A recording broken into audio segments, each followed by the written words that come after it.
शन्नो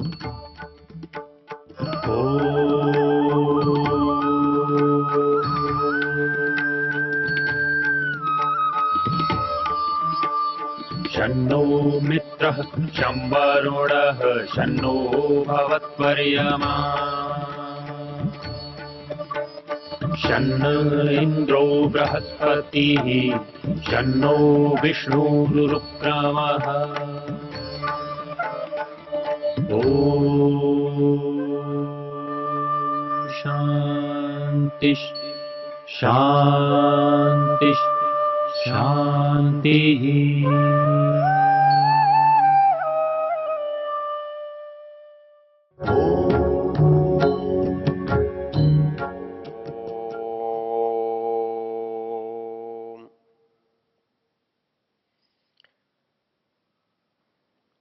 बत्तीसवां अध्याय है यजुर्वेद का।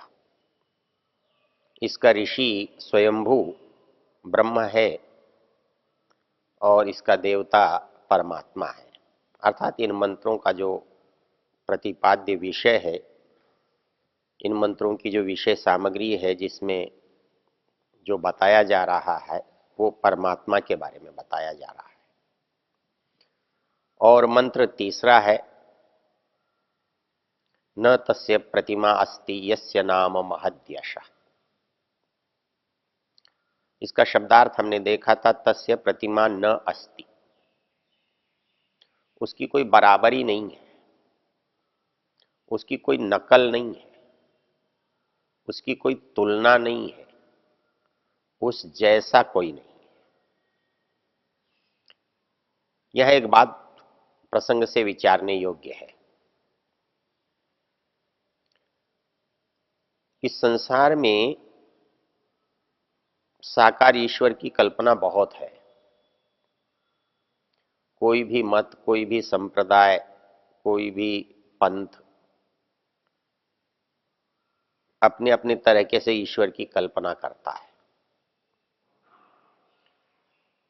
जब हम ईश्वर को साकार मानना चाहते हैं तो वहां एक बहुत स्वाभाविक प्रश्न है, ईश्वर ऐसा है या ईश्वर ऐसा आप मानते हैं? आप ईश्वर को साकार मानते हैं या निराकार मानते हैं? ये जो शब्द है मानना, ये आपकी इच्छा का प्रतिनिधित्व करता है। आप चाहें तो उसे निराकार मान सकते हैं, आप चाहें उसके साकार मान सकते हैं। यदि वस्तु केवल मानने पर निर्भर है, यदि मैं मानता हूं इसलिए है, फिर वस्तु के होने की आवश्यकता नहीं है। फिर मैं जैसा चाहूं वैसा मान सकता। होने में और मानने में अंतर है। होना जो है वो वस्तु पर निर्भर करता है, मानना मुझ पर निर्भर करता है, मानने वाले पर निर्भर करता है। मैं उसे मानूं न मानूं ये मेरी इच्छा है, मैं उसे साकार मानूं निराकार मानूं ये मेरी इच्छा है। लेकिन होने में ऐसा नहीं है। होने में तो जैसा निराकार है तो निराकार ही मानना पड़ेगा और साकार है तो साकार ही मानना पड़ेगा। जहां भी मानना प्रश्न आ जाता है, मानने की बात आ जाती है, वो जो मानना है वो मेरी इच्छा का प्रतीक है। इसको एक उदाहरण से समझ सकते हैं। एक व्यक्ति कहता है ये मेरा बेटा है, एक व्यक्ति कहता है मैं इसे बेटा मानता हूं। दोनों में अंतर है।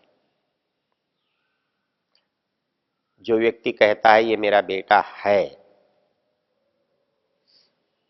दुनिया में कोई उसे इनकार नहीं करता, उसका निषेध नहीं करता, उसका विरोध नहीं करता।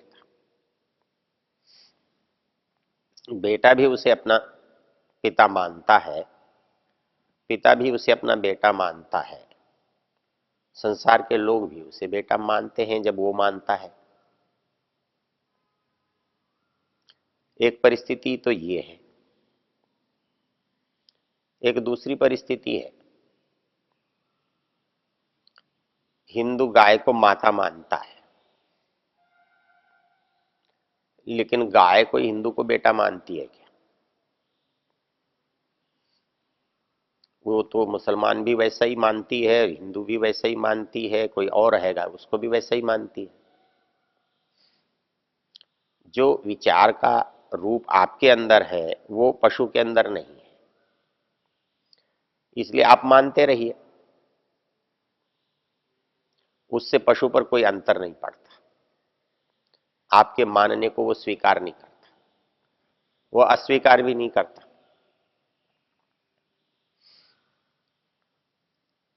कुछ लोग कुत्ते को ही अपना बच्चा मान लेते हैं, न कुत्ता स्वीकार करता न पड़ोसी स्वीकार करता, लेकिन आपको स्वीकार करने से कोई रोक नहीं सकता। आपकी इच्छा है, आप उसे स्वीकार कर सकते हैं। और यदि वस्तु जड़ हो तो फिर तो सब कुछ आप पर ही निर्भर करता है। आप उसको माने तो न माने तो, रखें तो न रखें तो, सुंदर बनाए तो असुंदर बनाए तो, वहां उसकी कोई इच्छा ही नहीं है। परिणाम जो है नहीं उसकी कल्पना आप चाहे जैसे कर सकते हो। इसलिए जिस दिन हम ईश्वर को साकार मानते हैं उस दिन जितने मानने वाले हैं उतनी तरह के ईश्वर हैं।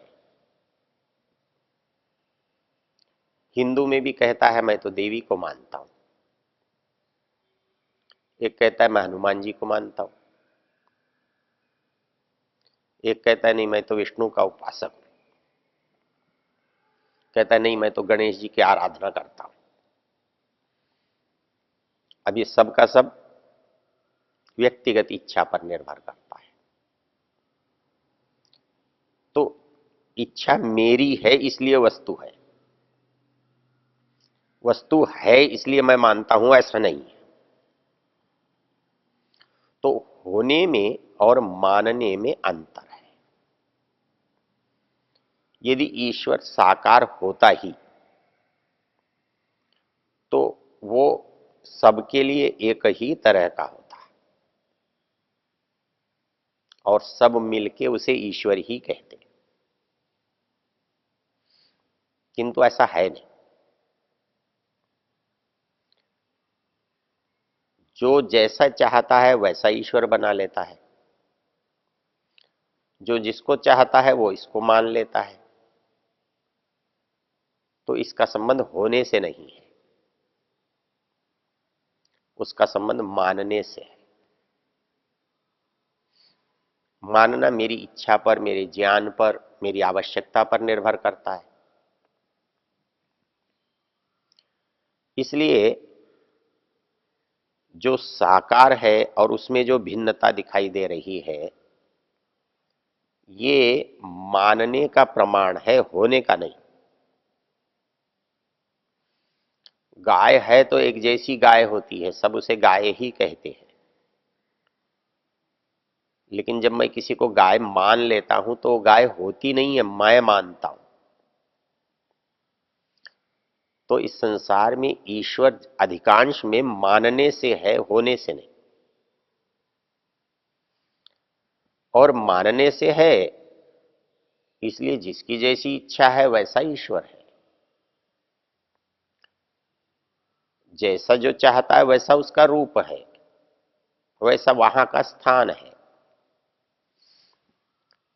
तो इसलिए मूल चीज ये समझने की है कि आप ईश्वर को मानते हैं इसलिए ईश्वर है, या आप ईश्वर है इसलिए मानते हैं।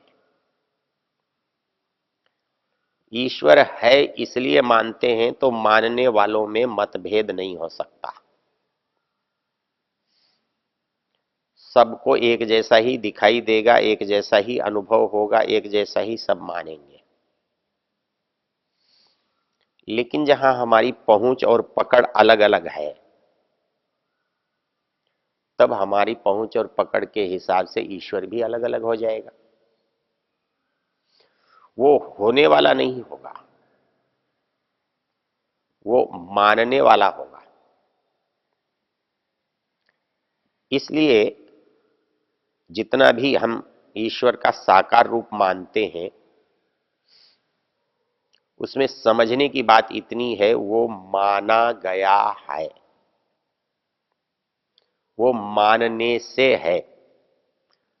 और इसलिए परिणाम, मैं मानता हूं, मेरा पड़ोसी नहीं मानता।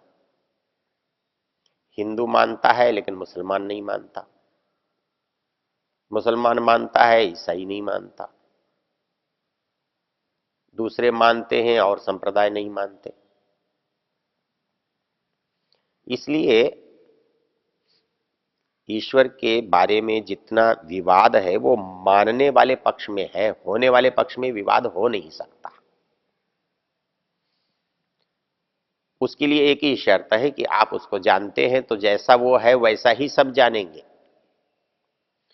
उसमें अंतर है तो या तो वह है नहीं, या हम वहां तक पहुंचे नहीं। होने वाली वस्तु में मेरा किसी से मतभेद है तो मुझे, या तो वो पक्ष मेरे से ओझल है, या वो वस्तु नहीं है, कल्पना है। तो इस दृष्टि से जब हम ईश्वर पर विचार करते हैं तो उसकी मौलिक जो समस्या है वो होने और मानने के बीच में झूलती है। तो हम जितना उसका बनाते हैं रूप, वो सब माना गया रूप है, हुआ हुआ रूप नहीं। इसमें एक और रोचक चीज है जो हमारा ध्यान आकर्षित करती है। वो ये है कि हम ये समझते हैं कि जब इतने लोग मानते हैं तो बात गलत कैसे हो सकती है। इतने लोगों का अनुभव है तो वो झूठा कैसे हो सकता है। इतने लोगों को उससे लाभ होता है तो वो लाभ न होता हो ऐसी कैसे हो सकता है। यदि इस पर भी हम विचार करें, इसका कारण समझने का यत्न करें, तो कारण भी समझ में आता है। कैसे समझ में आता है? समझ में ऐसे आता है कि हम जिस साकार ईश्वर की उपासना करते हैं उसके पीछे हमारा प्रयोजन क्या है, हम किस उद्देश्य से प्रेरित हो रहे हैं, हम वहां जाकर चाहते क्या है। तो सारे इस जानने के मूल में और बातें तो हो सकती हैं, पर मुख्य बातें दो हैं। एक भय है, एक प्रलोभन है। जब तक मनुष्य के अंदर भय होगा, जब तक मनुष्य के अंदर प्रलोभन होगा, तो जहां भी इसकी पूर्ति होगी, सिद्धि होगी, संभावना होगी, वो चीज स्वीकार्य होगी। मनुष्य डरता है, दुखों से डरता है, उनसे वो छूटना चाहता है। तो वो दुख भौतिक हैं, वो उनसे छूटना चाहता है। और इसलिए जो भी व्यक्ति उपाय के रूप में कुछ भी उसे देता है तो वो उसे सहज स्वीकार कर लेता है। जैसे एक चिकित्सक किसी भी रोगी को जो भी देता है वो तब तक स्वीकार करता है जब तक उसके उस पर आस्था है। वो ठीक हो जाता है, स्वीकार करता रहता है। जिस दिन वो ठीक नहीं होता, जिस दिन उसकी आस्था उस पर समाप्त हो जाती है, उस दिन वो अपना चिकित्सक बदल लेता है। वही स्थिति ईश्वर के बारे में। जब तक मनुष्य को इस क्षेत्र का व्यक्ति, पुजारी, पंडित, पुरोहित, विद्वान, साधु उसको ये समझाता है कि ऐसा करने से तेरा दुख दूर होगा, ऐसा करने से तुझे लाभ होगा, व्यक्ति सहज भाव से स्वीकार कर लेता है। उससे बदलने की परिस्थिति केवल तब आती है जब या तो उसकी इच्छाएं पूरी न होती हो, जब उसे वो दिखाई नहीं देता हो जिससे वो मान रहा है, तब वो अपना चिकित्सक बदलता है। विचार के रूप में बदलता है, वस्तु के रूप में बदलता है। तो जैसे एक मनुष्य, सामान्य मनुष्य चिकित्सक को सहज स्वीकार करके चलता है, वैसे ही धार्मिक क्षेत्र में जो कोई मुझे सहज रूप से ईश्वर के बारे में बताता है, मैं भी उसे सहज स्वीकार करके चलता। इसमें जो मूल बिंदु है उसका कारण क्या है? जब मेरे पास पहले से कोई मान्यता न हो, पहले से मेरे पास कोई स्वीकृति न हो, कोई मेरा पहले का निश्चय न हो, तो ऐसी परिस्थिति में मुझे जो वस्तु, व्यक्ति, विचार मिलते हैं, मैं उन्हें सहज स्वीकार करता हूं। और मैं उन्हें तब तक स्वीकार किए रखता हूं जब तक वो गलत न सिद्ध हो जाए या उनसे उत्कृष्ट विचार मुझे न मिल जाए, उनसे उत्कृष्ट वस्तु मुझे न मिल जाए। तो इसलिए हमारे पास जितने भी लोग हैं, वो जितनी तरह के भी ईश्वरों को मान रहे हैं, उनका एक मुख्य आधार ये है कि जिसने भी उनको दिया है उस पर उनका विश्वास है, उस पर उनकी आस्था है, उससे वो अपनी सिद्धि मान कर चलते हैं, इसलिए उन्हें उसमें संदेह नहीं है। ओ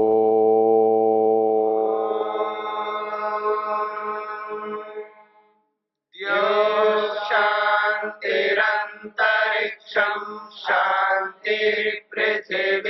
शान्तिरापः शान्तिरोषधयः शान्तिः वनस्पतयः शान्तिर्विश्वे देवा शान्तिर्ब्रह्म शान्ति सर्वं शान्ति शान्तिरेव शान्ति क्षमा शान्तिरेधि ॐ शान्ति शान्ति शान्तिः